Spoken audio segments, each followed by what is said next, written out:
Olivier Giroud is the type of striker that kind of dying right now. The old school, holding the ball, passing the ball to the winger, getting in the box, breaking your neck to score on a header. But what I like with him is how he puts people in the game.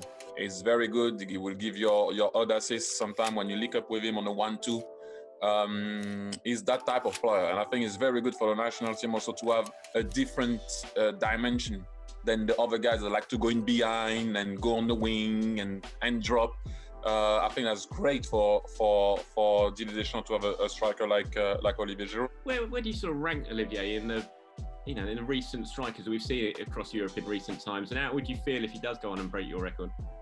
Oh, that'll be great. Great achievements. Records are made to be broken. I often speak to him actually. Whenever he scores a goal or two, I always say to him, "Well done," because he deserves it. Listen, in the past years or 3-4 years, like it seems like he's struggling at times to get a start with his team at the club level.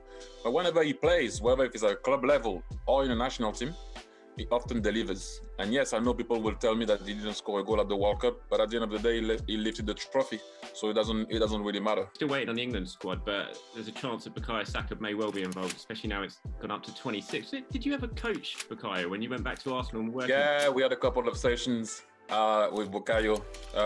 Not only with him, Joe Willock, George Da Silva, Nathan Taylor that plays for Southampton. A lot of those guys, Benasser, Glenn Kamara, like you will see them, Rangers, Milan. The Arsenal Academy has a lot of youngsters that now are performing in some other teams. Anyway, anyhow, but yes, Bukayo, yeah.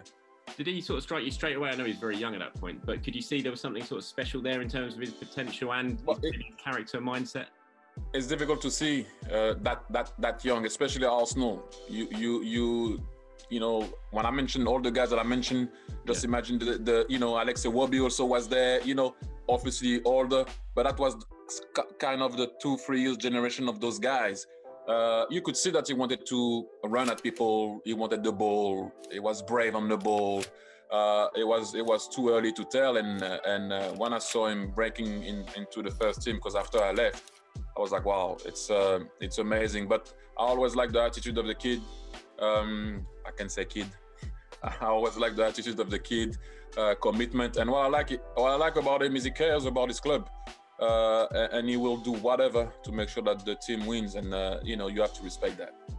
I've got to quickly ask you about the Daniel Ek takeover. We've heard from Dennis Bergkamp today. He's been speaking about it and saying that he won't give up, Daniel won't give up, and you guys won't give up. Has your confidence been knocked at all by the Kroenkes' refusal to discuss anything, or do you still believe that could happen? No, like I said to you, and like Dennis just said, still the same thing.